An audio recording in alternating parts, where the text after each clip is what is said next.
This episode has been brought to you from the DGMS studios, home of Don't Get Me Started, Lethal and Mully Live, and Surftown. Found at Spotify, Amazon, Apple Music, and wherever you listen to your podcast. Hello and welcome to Don't Get Me Started.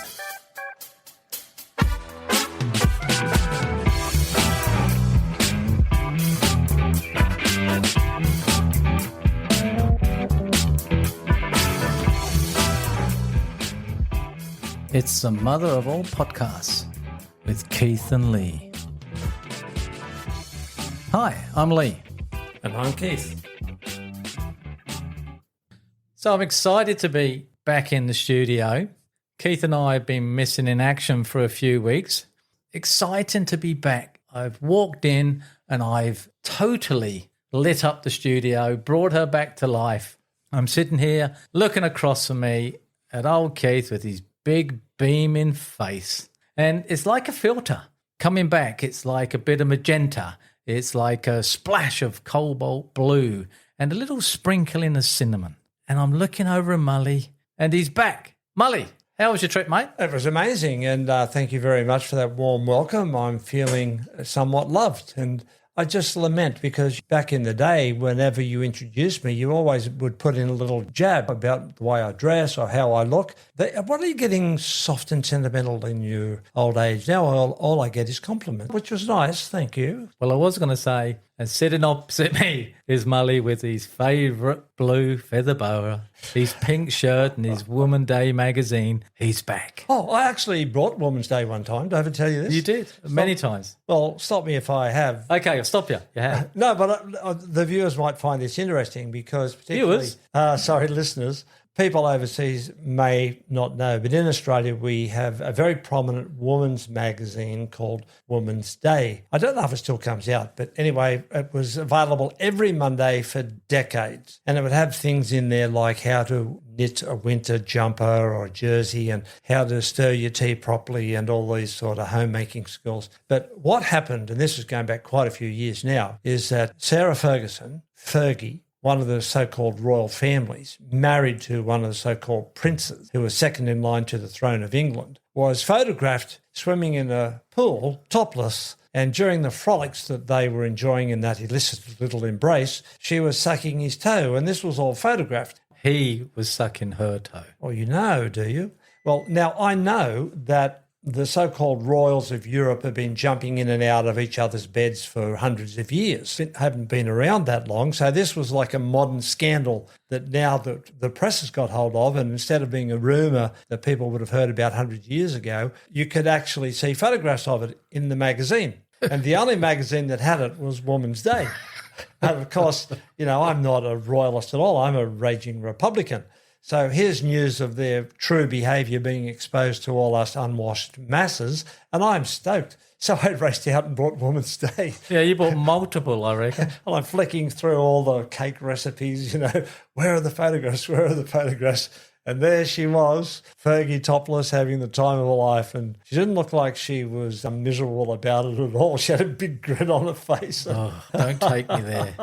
We'd be missing in action, as I said in the beginning. So how was your trip? That was good. Was it something that you've been there before? Yeah. But it was different this time for you. You went to St. Petersburg. Yeah, St. Petersburg up in the Russian... Old Leningrad. Indeed, Old Leningrad. I'm actually impressed that you know it's Old Namely, named after Mr. Lenin himself, the father of the revolution. That was its name during the Second World War, which the Russians called the Great Patriotic War. Which, yes. Because they believed that they actually won it. And if you do look at what happened, they did. If they hadn't have defeated the mighty Nazi army that foolishly went north to invade Russia, the Allies on the west, France, England, and America only came in late when they could see it was going to be a victory. I doubt whether the Allies could have won it because the Nazis were so strong. Anyway, it's all right to say that in terms of who actually won that war, but boy, oh boy, did it cost them. Yeah, they just had a celebration of it. Yeah, I was there for that. It was massive. Like for Australia, we celebrate all our Remembrance Day of all our soldiers who fought in the wars that we foolishly went overseas to help other people fight because they weren't our wars, but we still honour their bravery and the fact that they did it believing it was the right thing. So we honour them on Anzac Day. Well, their day over there on the 9th of May is called Victory Victory Day, and it's like Anzac Day on steroids. It's massive. I saw Steven Seagal. He's a Russian citizen. Yes, take pride of place. Yeah. Put on a few pounds. Well, actually, Molly, as you. You look better for it, for sure. Oh, thanks, and mate. My wife did compliment you yesterday, which is very rare. Oh, is it? And saying how well you looked. You got to go away again, Molly. I met a terrific bloke up there through the family, and all he wanted to do was drink beer. And I hadn't been drinking for about a year, maybe. Oh, get out. I'd had a couple of little You're splashes. a shocker. The time I saw him, his name was Timor. He was a terrific bloke, and he was a great host. And I'd say, how are you, Timor? And he'd say, I need beer. And I thought, well, he's been really kind to me. I'll have to go and drink beer with him. And I told you this story, right, about being in the sauna, because Russians love saunas. They call them banyas. So we're out. He said to me, Keith, he said, what are you doing Saturday night? I said, no, I'm free. Hey, I'll take you out to sauna, to a banya. Yeah, great. So I'd had them before. Anyway, we get there, we disrobe, and we're in this wooden square room, 10,000 million degrees, and we're sweating, and I'm sitting there amongst 6 big, burly, naked Russian men. Was you naked too? It was not my thing, right? Oh, God. And it's semi-dark, and thank God. And anyway... It'd have to be the blackout. And Timor and I are speaking, and his English is okay. And I hear this big gruff voice say to me, I hear a foreign language. And I look over, and here's this big burly Russian with his big beer belly. And he's, where are you from? And sound like the Cookie Monster out of the Sesame Street. It was a classic. And I wouldn't tell him, so he's trying to guess England, Wales, America, Scotland, and South Africa. And I said, no, mate, I'm from Australia. And he says, have you beaten the All Blacks yet? And I'm going, what's the bloody... Well, where's he been, this dude? What's the chances of that, in this? And it's not in the main tourist part of St. Petersburg. It's way out in the suburbs where tourists don't go, because it is a tourist city. So here I am in the arse end of the city in this banya, in this sauna with these Russian guys, and this guy's asking me about the Australian rugby team beating the All Blacks. So this is racing through my mind, and I thought, what's the chances of all of this? Oh, massive chances with you. And he said, what's your name? And I said, Keith. And he said, wow, my favourite name. And of course, he'd been drinking beer. I said, what's your name? And he said, Boris. Vladimir. He said, Michael. And I said, oh, that's my favourite name. And anyway, so Timor then you get to a point where the heat is so intense you can't take it anymore. You're just lathered in sweat, and you go out to these great big pools of ice water and you plunge into it. And then you go back into the cubicle where you've got all your clothes and you disrobe. And beer was coming in. Every time we'd finish the sauna and the plunge, we'd back to our cubicle, there's a bottle of beer. So it was which was delicious. So I'm having a bottle of beer, sauna, ice plunge, beer, sauna, ice plunge, all intertwined with Michael. Lovely. Who became my new best mate. So it's not like the Turkish baths? No, but they can have Turkish baths there in their facilities. It's all set up for saunas and banyas and Turkish baths. And I said to Tim, which one are we having? He said, we're having banya. And it was awesome. You've got to see it to believe it, the way they set it all up. It's not some room out the back. Well, it is in their Dutches and their holiday homes, but it's a pretty big deal over there. Yeah, and you were saying about they discovered coffee. Yeah. So they're drinking coffee at 4, 5, 6 in the afternoon. Yeah, or later. And I told them that most of our coffee shops in Australia close at about 2 o'clock. And that, what? Like St. Petersburg is right on the line of the Arctic Circle. So it has severe winters. Now, we were there late or coming into the late spring, early summer, and it snowed one day. So it was pretty cold. So coffee for them is this warm thing. Plus, they don't get up and drink it at 6 o'clock in the morning like we do here in Australia. Well, I told them some coffee shops open at 5 o'clock. They were astounded. They're in bed. Sleeping. Oh, it's cold, mate. Yeah, that's what I'm saying. They don't want to bloody get out and go and have a cup of coffee and sit in an outdoor setting to sip and have a talk. No way. So what about costings? Was it expensive there? Well, how much would be for a cup of coffee? Costs about, I can't remember because... You weren't paying for anything? I didn't pay for a thing. I didn't pay for a thing, Happy days for Molly. The airline flight was paid for, the accommodation was paid for. I went to taken out to all these restaurants, to all these different events, and I didn't pay for a thing. I had to leave some money there, actually. So here, thanks very much. Take it. So I can't tell you that. I we're told that the sanctions are biting in a little bit to the average people. Mainly it's hitting the top businessmen because they're the ones that are going to affect the Russian economy the most. So the ordinary people, the family people that I met with and stayed with said that, yes, some products are no longer available that we would like to have had. Some of the products that we do have, consumer goods, has gone up in price. Other than that, he said it's made no difference. And I looked around, they've got nice modern cars, the restaurants are full, the coffee shops are proliferating. I was wondering for a while there whether you would return. Well, I was looking for a meeting lined up with Vladimir Boris Waxanov. That's right. The surfer, the missing surfer that I talk about on my Surftown podcast. And he didn't turn up. 3 times I went there and he just wasn't there. So I had to then just kick around, be a bit of a tourist and have a look at the sights. Well, there lies a episode of Surftown. Yeah, well, if you're interested to follow that up, dear listeners, go on to Surftown Podcast and you scroll through the episodes and you'll see some of Vladimir Boris Waxanov's infamous short surf stories. Which you nearly said skull, which means another one, mate.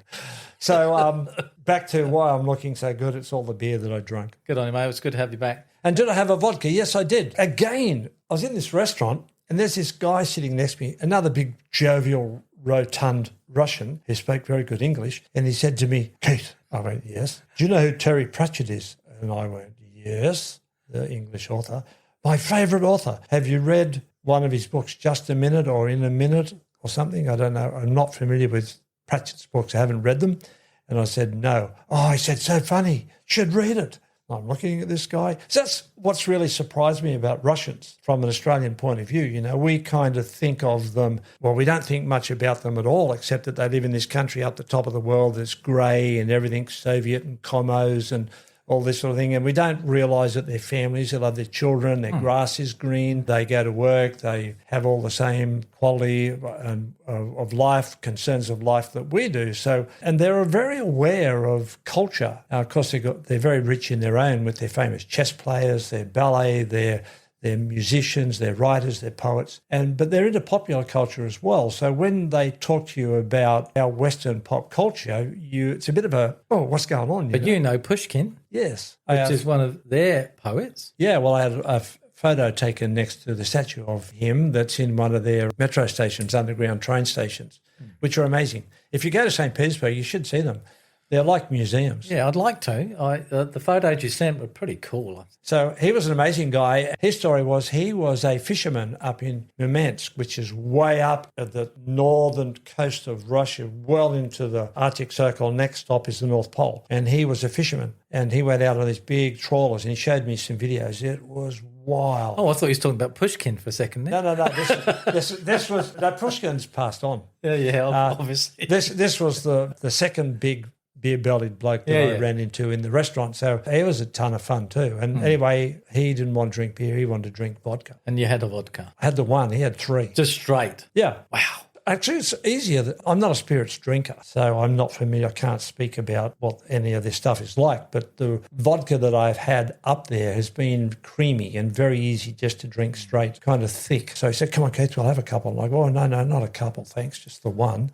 Which, and I said to Lily, I said, do you sip these or do you down in one go? So you got one go. One go. Have you had tequila? Oh, years ago, yeah. I've never had horrible stuff. At all. Horrible stuff. Rocket fuel. Yeah, it is. I reckon you could light it. You could? Yeah, but I don't think you could with vodkas. Yeah, I had a jolly old time with him. He was pretty cool. And, of course, Timo was over the other side of the table and he was on the beers. So, you want a beer, Keith? Yes, sir. Now, you're looking for a favourite beer that you found there. Yeah, when are we going to talk about our serious topic? In 5 minutes, I guess. Okay. All right. What happened is that in the supermarkets, there's whole shelves of beer, other shelves of wine, another shelf of vodka, another shelf of spirits. Supermarkets with the fruit and vegetables and all the household needs that you may require. So here's this massive choice of beers. Now, I like a nice ale that's got a substantial body to it. So I tried this English one called Old Bobby. Old Bobby. And it was delicious. And I thought, man, this is my drink. I'll look online. put it in, see if they stock it somewhere. Well, I will. Well, I went, now that I'm back here in Australia, I went to Dan Murphy's, which my brother Ross, God bless him, hope you're well, Ross, and listening, calls St. Dan's. So I went over to St. Dan's, which is across the road from where I live, and they don't have it. So I brought 4 bottles of different English ales. So I'm going to try them all. Tonight I'm going to be drinking the old speckled hen to see if it's... I don't mind a speckled hen. See if it's close to old Bobby's. But good old Ross. Hope you're well, Ross. Let's get back on subject. No, before you do, I've got a couple of jokes. Hold on a second. Just hold them. I just want to quickly say we have some announcements coming up within the next few weeks. It's going to be exciting. Well, Keith and I are both looking forward to it. It's going to semi-branch out from what we're doing, but on the same genre. But we'll let you know as the weeks go past. Keith, go on, mate. Yeah, well... They better be funny. Well, you got me midstream. Well, it depends, but I love courtroom jokes because they're off the transcripts. They're real. And when you know that and you hear this, you can't believe that lawyers could be so stupid or so thick. Here's the first one. Lawyer. This is an exchange when the lawyer is grilling somebody who's in the witness box. So the lawyer's asking these questions, and they always hit you like with authority. Have you ever been in jail and in the witness box? Thankfully, sorry, no. In court, rather. No. I believe it's quite intimidating. The lawyer says, "Could you see him from where you were standing?" The witness said, "I could see his head." Lawyer, "And where was his head?" Answer, "Just above his shoulders." I mean, this is the law in action, right? Can you believe this? Another lawyer says to the witness, "Have you lived in this town all your life?" The answer was, "Not yet." What gets me is this is real. Yeah, but that's not the lawyer, is it? That's the remark from the witness. Well, this is a funny one from a lawyer to the witness. "You say the stairs went down to the basement?" Witness replies, "Yes." And the lawyer said, "And these stairs, did they also go up?" If I ever in trouble, I'm not going to get a lawyer. Can I have a dentist represent me, please? Represent yourself.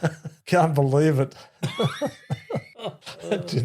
And I love them because one of my best mates in Hong Kong when I lived there was a lawyer, and he was a really sharp guy, and he used to tell me some of the stories of what he got up to because he would be prosecuting people in court, and he would explain to me the dynamics of what it was like when you were in a position of authority and power standing, and you could literally intimidate the person with your presence, getting up close and leaning into their space and hitting them with all these questions. And he loved it. So I kind of got turned on to that whole dynamic. It's a great thing. I just want to mention again, we met a very interesting guy today talking about beer.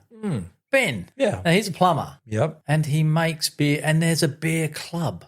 Here in Noosa. In Noosa. Yeah. Who would have known? A beer brewers club. So they're not just appreciating. And they have competitions. I mean, I know now because I was there and I heard him say that. Yeah. I did not know before, but isn't that amazing? It used to be up where the old 10-pin bowling used to be, which is a shame because I enjoyed 10-pin bowling as well. But you were saying that you would like to get him on for a Noosa Now podcast. Only because you said, can you bring samples in? Molly, you got to ease up on your beer intake, brother. Well, I only have 2 a night if I drink. 2 dozen a night? No. Tallies? No, I couldn't have 2 dozen. I'd kill me. I'd see that this old Bobby in St. Petersburg, it had body and it came in a pint bottle. So by the time you poured it out, and being an English beer that has a nice, good strength, kind of feel of substance to it, felt like a meal, and I thought I could just have one of these a night. What was the alcohol content? About 5.1. Oh, okay. So it's low. Low? Well, that's a heavy. Wine's 14 or 13, isn't it? And spirit gets up to what, 30, 40%? Yeah, but that's for the whole bottle, wine. So on the bottle, that's a heavy one. So you can only have one here. Then if you have another one, you'd be over the limit. Oh, well, I plan to have one at home as my evening meal. Why do people with common sense always come in and ruin everything I'm trying to do? It's like I was talking to my daughter this morning, and a certain situation has arisen in the family, and she said, "Oh, Dad," she said, "haven't you thought that? Why didn't you think that through?" And I said to her, "Well, sorry to tell you, but I haven't thought too many things through my entire life." For the last 20 years. Yeah, well, longer actually. Some things, oh, that's a good idea, let's do it. And I can't tell you how many times I've actually made decisions on that. Mm-hmm. I really have. And, you know, some of it's worked out, but most of it's turned around and bit me on the arse. Yes, it does. It's like, so she's just shaking her head. And so I'm in a situation now that's biting pretty hard too. So it's like, "Oh, Dad, why didn't you think it through?" Well, why start now? Yeah, it makes no difference. So when people come in with common sense, sometimes I go, I don't want to hear it, because I'm generally in a situation that has come about because I haven't used common sense. So I don't want to hear something about what I should have done. Sensibility, mate, it's a real good thing to have. You've got to be aware. No more beers, Mully. Well, those decisions that I've made or life directions that I've moved into have not been made under the influence of beer or alcohol at all. It's generally, oh, that sounds good. Oh, that'd be a good idea, because I didn't really have a firm direction in life. I didn't really have a career. I didn't really have a direct purpose that meant that I had to be set into one path and one direction. Pretty lost for a long time, and I didn't have good employment. I had responsibilities to look after the family, the house, the mortgage, the kids, and so I kind of was making my way as I was weaving through life. So whatever came up that seemed like something that held promise, because I didn't really have opportunities either that came my way. It's interesting to say the loss part. I'd like to get into that maybe another time. We did a podcast called The Power of Saying Yes and No. Mm-hmm. And I remember you used to say yes all the time. Mm-hmm. And I was a no guy. So I just say no because I didn't want anybody to enter in or come in or take over, because I've had that. Like I had a mother-in-law living for 12 years, Mully. So there is no way in the world I was going to say yes to anything anymore. Yeah, absolutely. I get that. And it was interesting because you said yes, I said no. And now I'm saying yes more because I felt I was missing out when I say yes on going places, doing things. Oh, would you like to do this next weekend? Yes. Where it'd be, oh, can't be asked, can't be bothered, don't want to do it. But the lost bit, I think all of us have that element where we feel that we wander. We're not connected. We're like out in the harbour and the rope's been let go of and we're drifting. Yeah. It's interesting. I think it's true life that teaches us so many valuable lessons. Yeah, well, you have to try and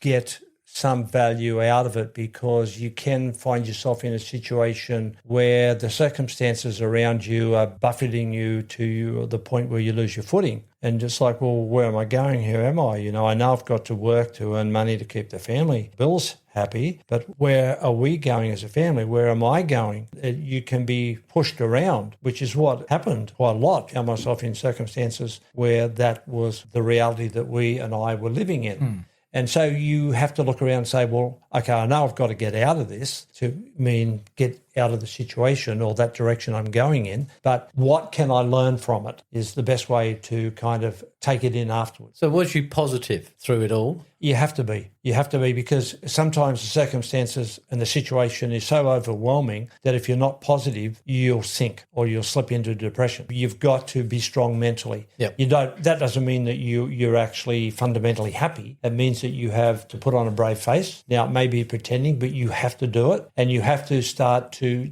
believe in yourself that you're going to be okay and that this situation will eventually be resolved. And that was my next thing, happy, whether you were happy in it. And I think because life gets on top of you, it drags you under, and we come up screaming for breath to fill the lungs again, to go down for that final push forward that we think will be the journey out. And it's straight back in to it. And I was talking to you, I know, yesterday or the day before, of time that you put in, the years that you put into a subject or a trade or a person, that it can be very easy to be negative about it and tear it down. At the moment, I'm looking around and I see so many positive, happy people. It's a joy, even though I know deep down they're struggling. But it's a different feel now. I'm not sure what it is, whether they've got a support system more than I had or you had. But it's a pleasure, as funny as it may sound, to be drawn in to that positivity and the happiness. And it gets me through the day. Yeah, of course, these days there's a lot of help for people, mental health, etc. A lot of people out there who can guide you through these situations to keep you mentally strong. These people who have been in these situations have to be mentally strong, because they believe ultimately they're going to come into a sunny day. It's all going to work out. You have to have that approach, that mindset, or you'll go under. And also it means that you're continuing to go on. And if you can learn from your mistakes and the situation that you're in, you can go on up to a higher place within yourself. And you can come out of the wandering years, the lost years. And it's actually a path in one sense, if you can keep your head straight, to ultimately coming to where you would like to be, where you maybe should be, or where you come into yourself to understand who you are. And so in a sense, you could be a late bloomer, whereas some people are born old souls, they know who they are and their path and what they're going to do. They get into it pretty early in life and they just keep grooving on decade after decade in that one direction. I was told I was born 40. That's the thing.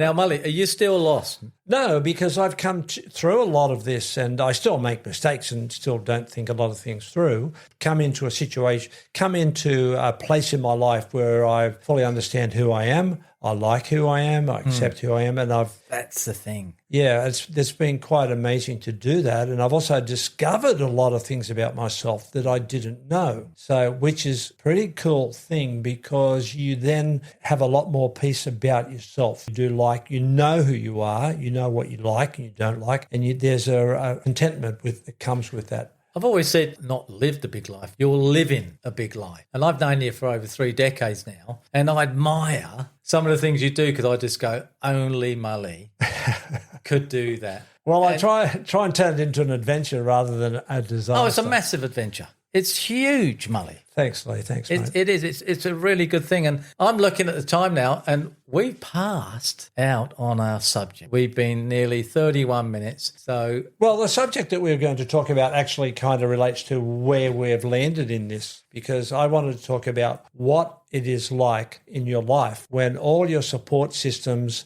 are taken away. Your support system could be your reputation. It could be your quality of life that you've come about because of your social standing, your status. It could be your financial bank account has given you a certain status. You might have a job that gives you a certain status, or you might be in a happy family or social environment where you've got great relationships that sustains you in happiness. What is it like when those things are taken away? The obvious example is where you'd be put in jail. You're in a small cell for 10 years. All of those things are stripped away. But you can put yourself in metaphoric cell by going into a wrong relationship, by taking a wrong job. you can lock yourself away mentally.